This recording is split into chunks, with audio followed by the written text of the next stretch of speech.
Assalamu alaikum. Welcome to our YouTube channel. In this series of short videos, today we are going to discuss a shortcut to find the pH and pOH. जैसा कि हमें पता है different test वगैरह के अंदर pH और pOH से रिलेटेड डिफरेंट क्वेश्चंस किए जाते हैं जो कि टाइम टेकिंग होते हैं, काफ़ी टाइम उसमें लग जाता है। सो उस टाइम को यूटिलाइज करने के लिए आज हम लोग एक शॉर्टकट डिस्कस करेंगे जिससे बहुत आसानी से कुछ विद इन सेकेंड हम लोग पीएच कैलकुलेट कर सकते हैं किसी भी गिवन डाटा से। So let's start. सबसे पहले हम थोड़ा सा इंट्रोडक्शन देख लेते हैं कि पीएच होते क्या है। PH basically stands for the potential of hydrogen. PH basically हमें बताती है कि हमारे सॉल्यूशन के अंदर हाइड्रोजन आयन की कंसंट्रेशन कितनी है। So it's a measure of acidity और अल्कलिनिटी ऑफ अ सॉल्यूशन। हमारा सॉल्यूशन है वो कितना एसिडिक है या कितना बेसिक है वो हमें पीएच से पता चलता है। इसका फॉर्मूला जैसे कि हमें पता है pH equals to negative logarithm of molar concentration of hydrogen ion. इस फॉर्मूला को यूज करते हुए हम लोग डिफरेंट न्यूमेरिकल्स को सॉल्व करते हैं, उनके पीएच निकालते हैं और पीओएच निकालते हैं। इस लंबे प्रोसीजर से बचने के लिए हम लोग आज एक शॉर्टकट डिस्कस करेंगे, शॉर्टकट की।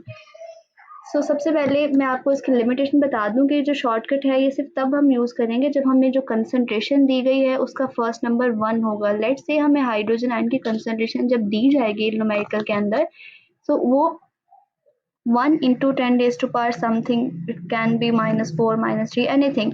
बस लिमिटेशन ये है कि इस कंसंट्रेशन से पहले जो फर्स्ट नंबर है इट शुड बी 1। ठीक है, तो फिर हम लोग ये शॉर्टकट जो है इसको यूज कर सकते हैं। सबसे पहले हम लोग देखते हैं for mono basic acid. Mono basic acid को हम लोग मोनोप्रोटिक एसिड भी बोल सकते हैं। ये वो एसिड्स होते हैं जिनके पास सिर्फ एक हाइड्रोजन होता है डोनेट करने के लिए। फॉर एग्जाम्पल HCl और एसिटिक एसिड वगैरह, ये सारे मोनोप्रोटिक एसिड्स होते हैं। इसके लिए हमने जब पीएच फाइंड आउट करनी होगी तो जब हमें न्यूमेरिकल के अंदर जो हाइड्रोजन आयन की कंसंट्रेशन गिवन होगी, लेट्स से वो हमें 10⁻⁻4 देता है, -3 देता है, कुछ भी। यहाँ पे 10⁻⁻x हम लोग जनरल कोई भी नंबर ले लेते हैं, x can be any number.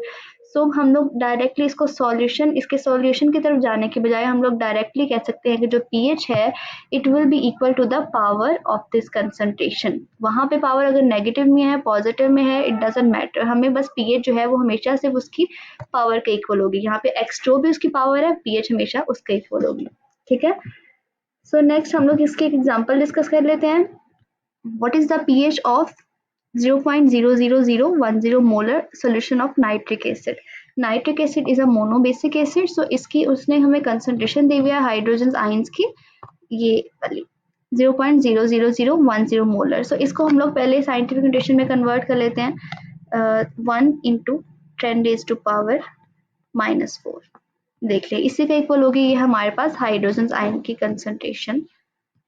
ये हमारे पास हाइड्रोजन आयंस की कंसंट्रेशन उसने दे दी है, गिवन है। अब हमने यहाँ से पीएच निकालनी है। जैसा कि मैंने बताया था बाय यूजिंग द फॉर्मूला हम लोग सिंपल, यहाँ पे 1 है इसका मतलब हम लोग ये शॉर्टकट यूज कर सकते हैं। तो हम लोग सिंपल उसकी जो पावर है उसको कह देंगे कि it will be equal to pH. हमारी पीएच किसके इक्वल होगी? 4 के। इट्स अ वेरी इजी वे।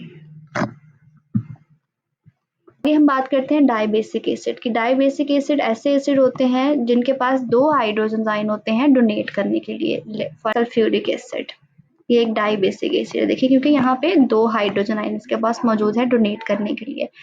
इसकी जब हमें कंसंट्रेशन दी जाएगी, let's say 10⁻⁻x, again x can be any number.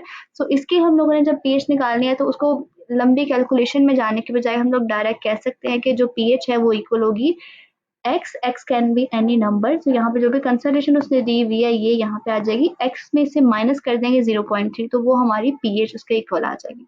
ठीक है, हम लोग इसको एक एग्जांपल से डिस्कस कर लेते हैं।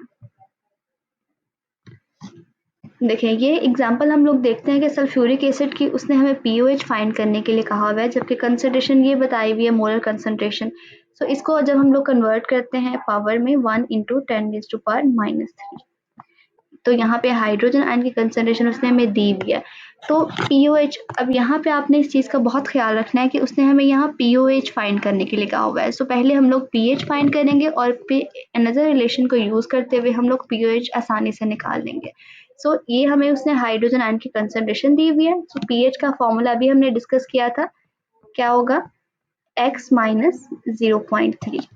सो यहाँ पे x क्या था, x पावर है तो यहाँ पे पावर 3 है, सो 3 माइनस 0.3, यहाँ pH किसके इक्वल आ जाएगी 2.7। ये हमारे पास pH आ गया, ठीक है।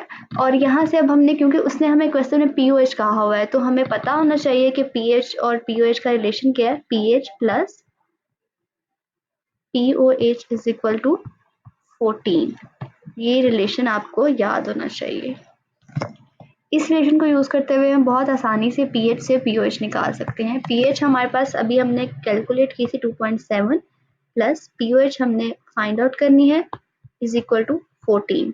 तो इसको सॉल्व करने के बाद 14 minus 2.7 will be equal to 11.3। तो यहाँ पे पीओएच जो है वो 11.3 के इक्वल आ गई है।